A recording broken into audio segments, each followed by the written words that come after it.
Bismillahirrahmanirrahim. Assalamualaikum warahmatullahi wabarakatuh. Perkenalkan, nama saya Brilian Rahmaning Putri Latifah dengan nomor pokok mahasiswa 222154087 dari kelas mata kuliah Bahasa Indonesia C, jurusan Pendidikan Biologi, Fakultas Keguruan dan Ilmu Pendidikan.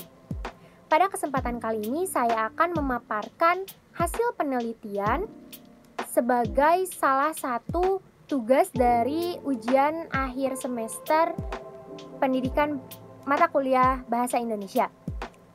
Judul yang saya ambil yaitu tentang analisis kandungan boraks pada makanan menggunakan bahan alami kunyit. Di sini saya akan membahas tentang yaitu yang pertama latar belakang, kemudian penelitian, selanjutnya pembahasan, dan juga yang terakhir yaitu kesimpulan. Yang pertama yaitu latar belakang. Latar belakang mengapa saya mengambil judul ini yaitu karena makanan adalah sebuah kebutuhan pokok bagi manusia. Tanpa makanan manusia tidak akan bisa hidup. Makanan adalah suatu zat yang bisa dikonsumsi oleh makhluk hidup untuk memperoleh nutrisi yang kemudian diolah oleh tubuh. Makanan itu yang seharusnya memberikan dampak positif bagi tubuh, seperti memberikan nutrisi agar bisa beraktivitas dengan baik. Namun, jika kualitas makanan itu sendiri tidak sesuai dengan apa yang seharusnya diserap oleh tubuh, maka makanan itu akan memberikan dampak negatif bagi tubuh. Jika kualitas makanan itu harus terjaga sehingga tubuh dapat mendapatkan nutrisi yang baik, yang sesuai dengan yang diinginkan. Seiring berkembangnya pertumbuhan industri makanan, itu menyebabkan adanya peningkatan kreasi dalam produksi makanan.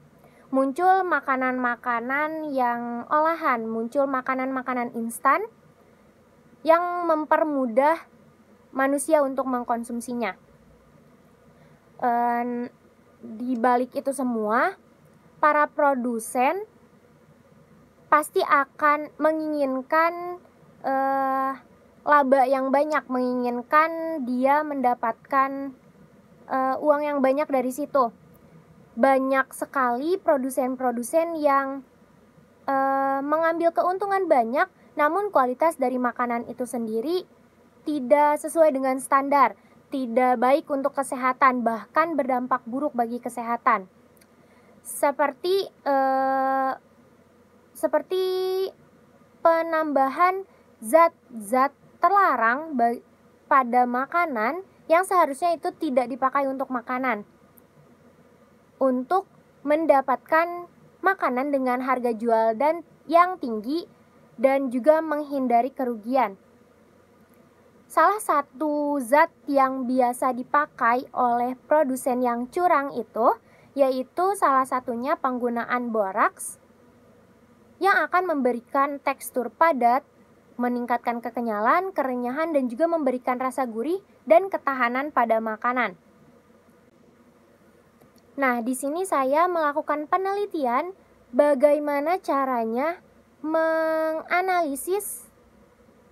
menganalisis apakah makanan tersebut terdapat boraks di dalamnya atau tidak, menggunakan bahan alami, yaitu bahan alaminya kunyit. Selanjutnya mari kita masuk ke dalam penelitian dan juga hasil penelitian. Sebelum penelitian, ada tahapan-tahapan untuk melaksanakan penelitian atau pengujian. Yang pertama yaitu persiapan alat uji.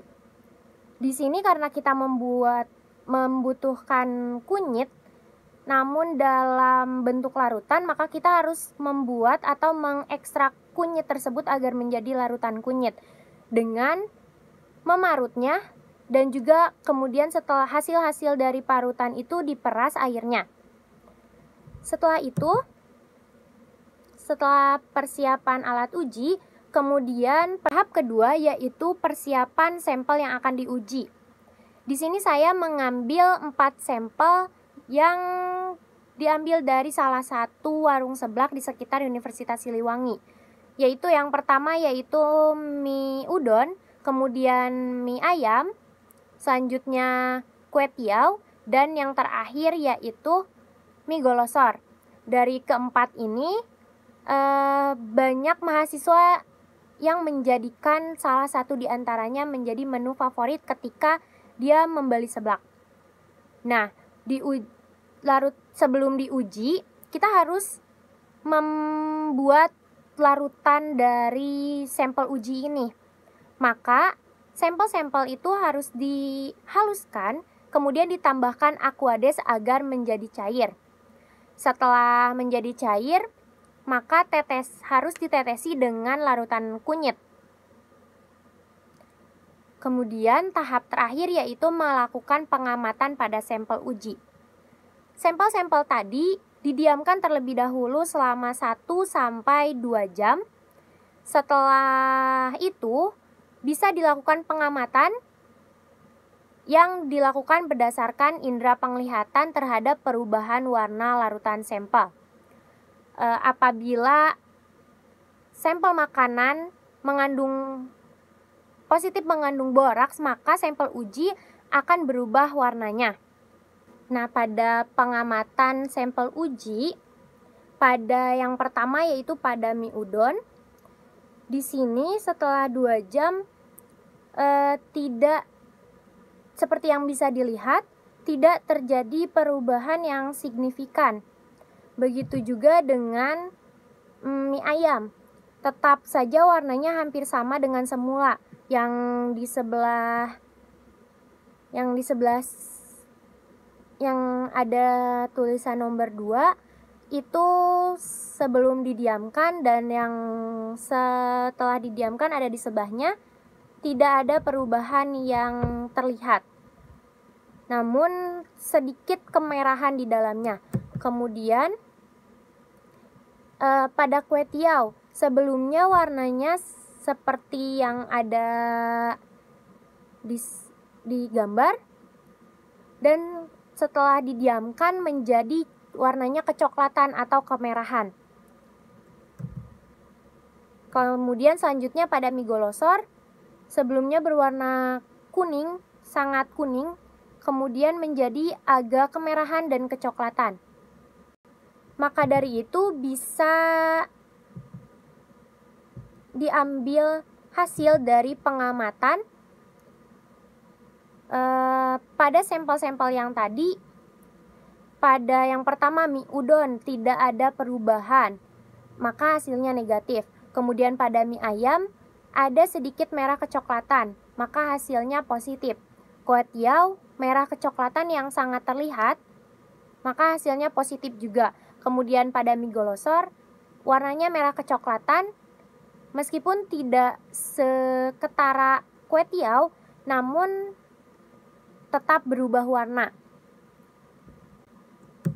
Nah, mengapa kunyit bisa menjadi salah satu indikator untuk mengecek apakah makanan terdapat boraks di dalamnya atau tidak? Karena senyawa kurkumin di dalam kunyit dapat menguraikan ikatan-ikatan boraks menjadi asam borat dan mengikatnya menjadi kompleks warna merah kecoklatan dalam keadaan asam, dan dapat mengidentifikasi penggunaan boraks.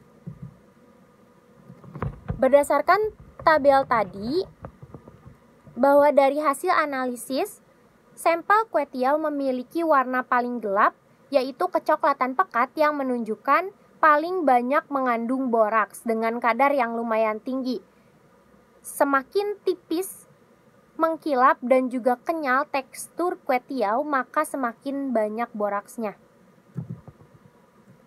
Penggunaan boraks dalam bahan makanan, berapapun kadarnya, sudah jelas merupakan pelanggaran karena bisa menimbulkan demam, depresi, kerusakan ginjal, nafsu makan berkurang, kemudian gangguan pencernaan, kebodohan, kebingungan, radang kulit, anemia, kejang, pingsan, koma, bahkan kematian.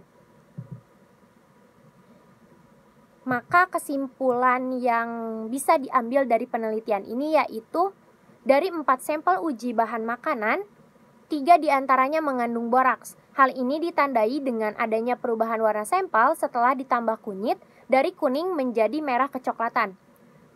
Terdeteksinya boraks mengindikasikan bahwa masih banyak produsen makanan yang menambahkan boraks pada produknya untuk meningkatkan nilai jual dan agar lebih tahan lama. Maka dari itu kita harus